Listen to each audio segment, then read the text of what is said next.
Why is racism such a difficult topic to talk about?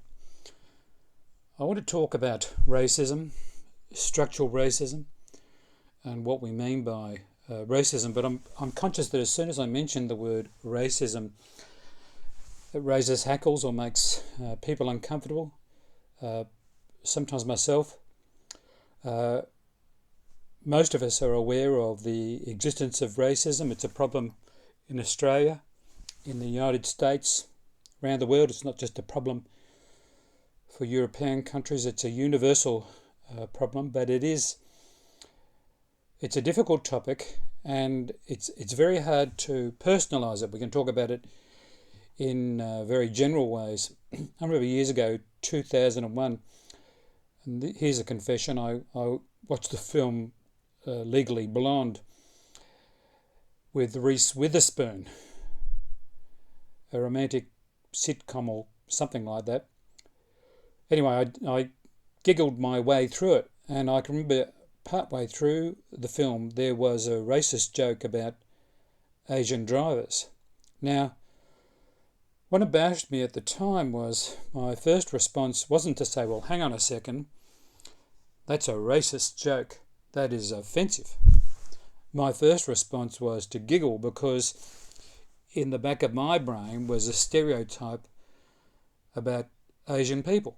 And it was a painful thing to have to admit that, because I saw myself as a mature, hipster kind of guy. I got my act together. But there are these thoughts, there are these attitudes and these values that all of us have grown up with. So I'm not proposing that there are any simple solutions today, but that racism is a conversation that we have to have, and it is difficult.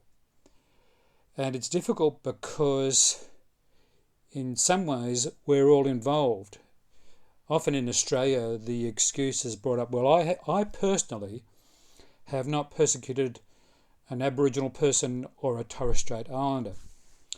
But of course we know that historically and structurally anybody in Australia has inherited wealth and certainly privilege because of the invasion of Australia and the marginalisation of Aboriginal and Torres Strait Islanders. So whilst most Australians haven't probably done anything explicitly to persecute or harm Aboriginal or Torres Strait Islanders, we are the recipients of a culture and certain privileges. We are the beneficiaries. So at that level, and it's a real issue, we have some sense of accountability. So where do we take this conversation? How do we have this conversation? I'm going to suggest a symbol, a Christian symbol, as a significant place to begin the conversation, and it's the symbol of the cross, the Christian cross. But first, before I explore that symbol, I have to disabuse it of a whole range of accretions that have occurred since the first century. There is a stream of tradition within the church, but also within Western culture, that has a somewhat ghoulish attitude to the cross. The theology goes like this, that God was so incensed with human behaviour and human sinfulness that God sent his Son into the world, and that God required a sacrifice to be appeased or assuaged. And often these stories or these themes are accompanied with lots of emphasis on the blood. The blood was spilt, the innocent blood was spilt to assuage that God. Now, most of those accretions are after the first century, and they reflect issues, concerns and hang-ups of subsequent centuries. They certainly don't reflect the ethos and the feel of the first century.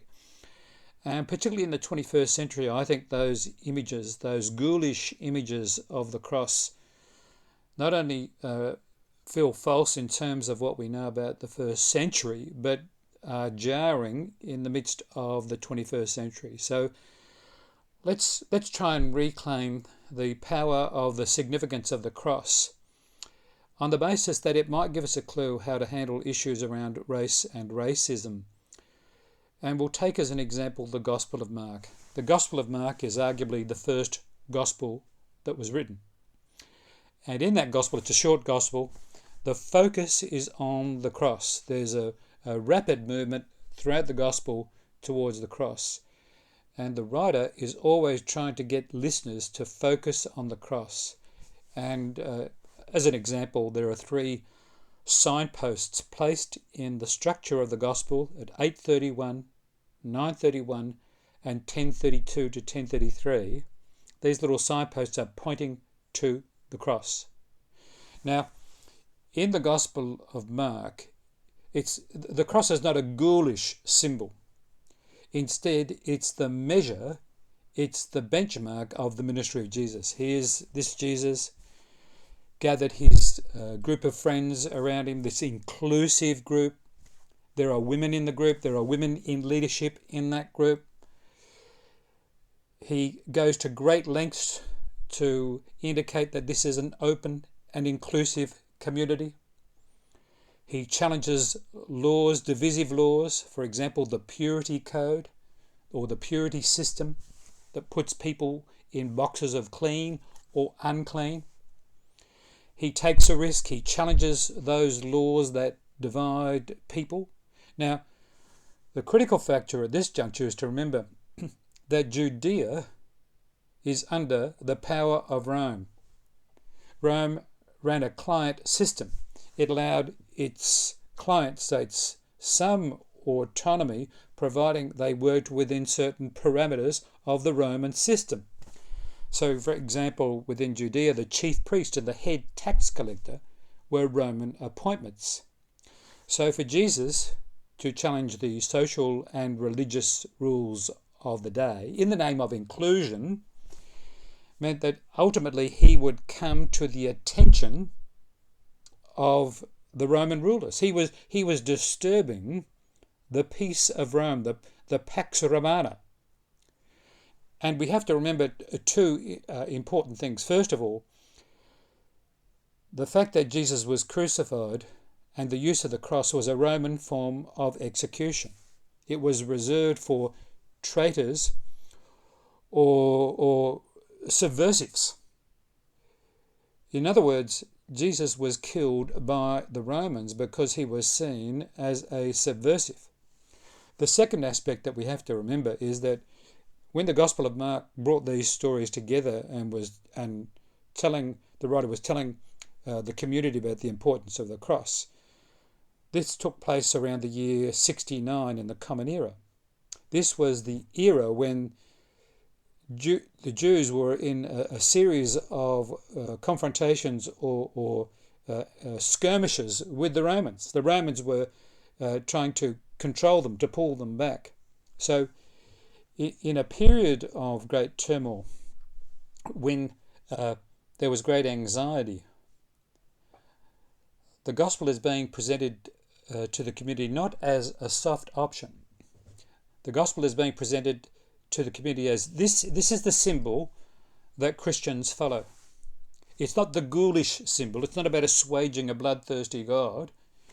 It's about a commitment to the way of Jesus, which is an inclusive, just, generous way. And in order to be committed to this way, we have to take up our own cross. We have to follow Jesus. The great Second World War martyr and theologian Dietrich Bonhoeffer recognised that this was the essence of what it meant to be a Christian. And he paid the price himself. That is, that the measure of what it means to be a Christian is not pious words or being able to quote biblical texts. It's about a heartfelt, life-changing commitment to taking up this cross and following in the way of Jesus. Now, from a psychological and pastoral point of view, what Jesus is asking in the first century, around the year 29, when Jesus was operative, and what the writer of the Gospel of Mark is presenting some 2 generations later, is a call from Jesus for the very best of us. So the cross, rather than a form of punishment rather than a means of appeasement is a symbol that demands the very best of us as human beings. It calls for us to rise above the minutiae and trivia and self-concern of the world to be caught up in something bigger than ourselves. It asks for the very best of us. So let's come back to the issue of racism and racism in Australia. These days, there are some very encouraging signs in our country in the last 10 or 20 years, particularly the younger generation. They've got it. And there's a whole new generation in Australia who are educated about these issues and who are enthused about learning something significant about Aboriginal and Torres Strait Islander culture and custom. So there's a change of mood. But in many ways, the church, the institutional church, is lagging behind. Now, what is required, I think, is real clarity about what it means to be Christian. Racism is deeply offensive. It goes against the very grain of what it means to be a follower of Jesus.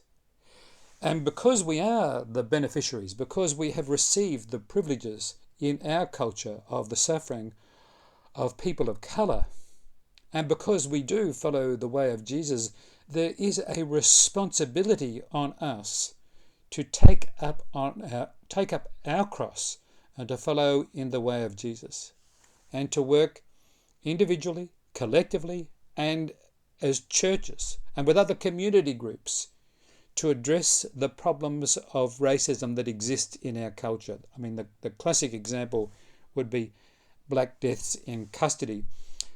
It's just remarkable in a country like ours, which has so many benefits, that we haven't addressed that. So from a faith perspective then, our response to racism begins with the cross. And it begins by asking the very best of us. It begins by asking us to take a risk, to lift our game. That includes a measure of self-critique. I don't mean self-punishment, but an honest appraisal of ourselves and where we fit into the scheme of things. That critique also extends to the life and witness of the church and what role our churches have played historically in this country in relationship to race and structural racism. I do take heart by the fact that two things really, that the younger generation are showing some terrific signs. They're just open to so many issues ranging from gender and sexuality to issues around ecology. And they also get the issues around race, and they're leading the way. And of course there are some church groups and some church traditions who have actively become engaged in these issues. So I'm not pretending for a moment that these are simple issues or that there are simple answers. The issue that I'm raising is the invitation, the heartfelt invitation that comes from the very core of our faith for engagement, for deep, passionate, loving engagement in these issues. And that this engagement wants the best of us. It wants the most courageous of us, the most compassionate of us.